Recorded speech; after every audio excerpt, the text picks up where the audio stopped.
What's going on, YouTube? Welcome back to Miguel Budgets. My name is Miguel. My content rolls around budgeting, cash stuffing, and my debt. It's August and it's time to update my debt.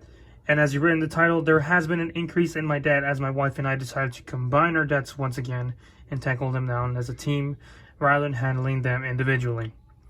Anyways, let's turn the wheels and let's go over this increase. Alright, so it did take a couple of days to get everything in order as far as her debts and our debts combined.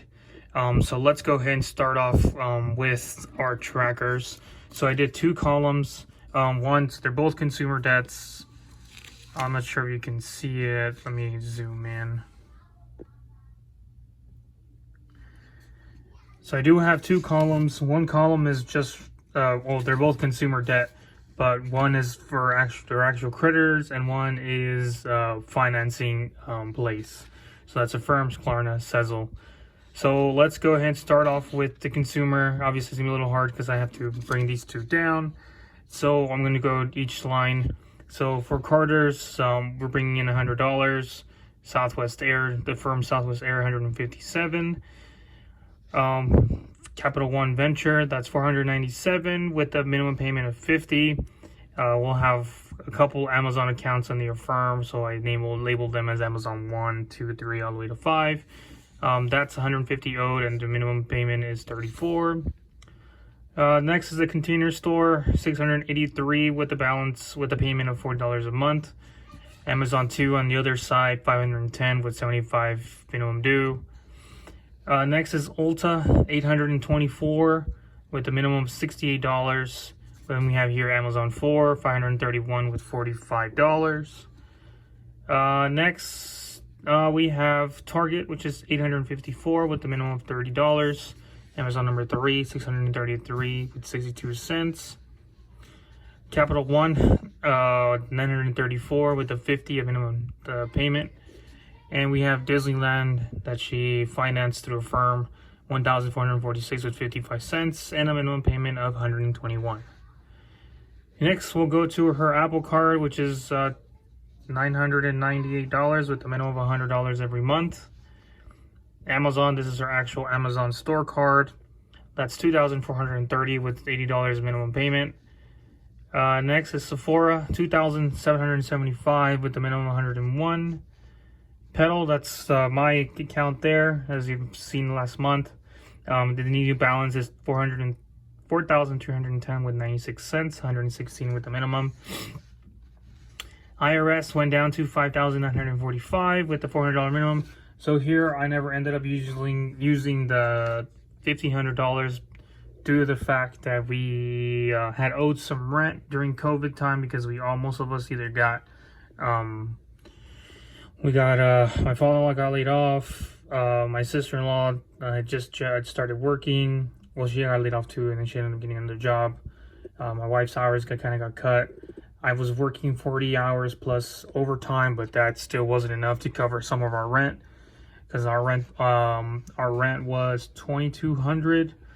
So my sister-in-law wasn't paying and my father-in-law wasn't paying, and there were a couple of months where I was only able to afford either food or the necessities that needed to be done in the household. So we ended up skipping rent. And unfortunately, it's come back to us, and obviously, it's part of our debt now. So we're actually working towards it to finish paying it off. So I'll have an updated balance here. Old Navy, $6,169 with 56 cents with a minimum of 82. Then we have Upgrade, which is $16,015 with 70 cents with the $747 minimum payment. Then we have Discover. Obviously, the other accounts, they're dropping down little by little. So $18,973 with 26 cents.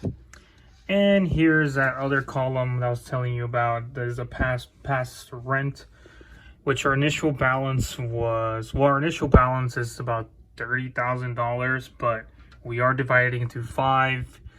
So that gives us a equal share amount, but we are myself and my wife, we cover my mother-in-law's expenses because, she helps us take care of our kids, helps them out and whatnot, so we don't ask any payment for her.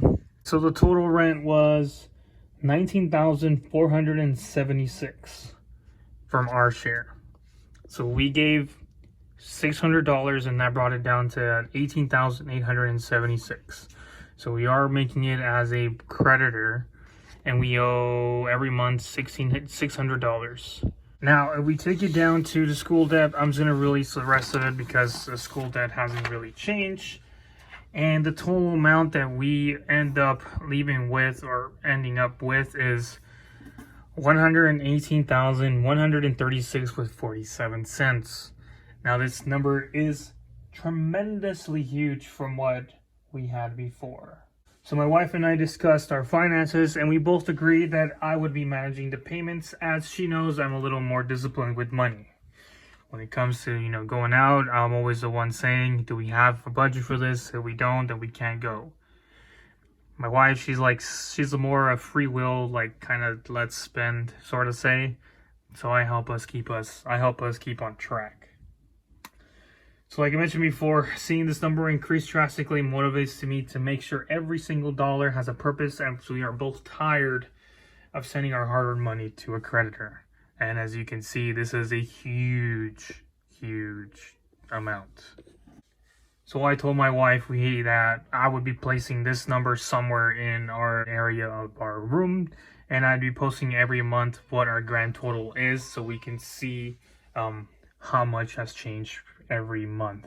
So there you have it, guys. It's just a quick update. It's an increase in what we had before, but you know what, it's it's gonna drive us to make sure every dollar has a purpose, and obviously it's gonna change our aspect in the way we think about money, and I'm sure my wife's gonna see it differently as well. If you enjoyed the video, feel free to like, subscribe, hit the notification bell to continue following my journey. I'll see you guys in the next one.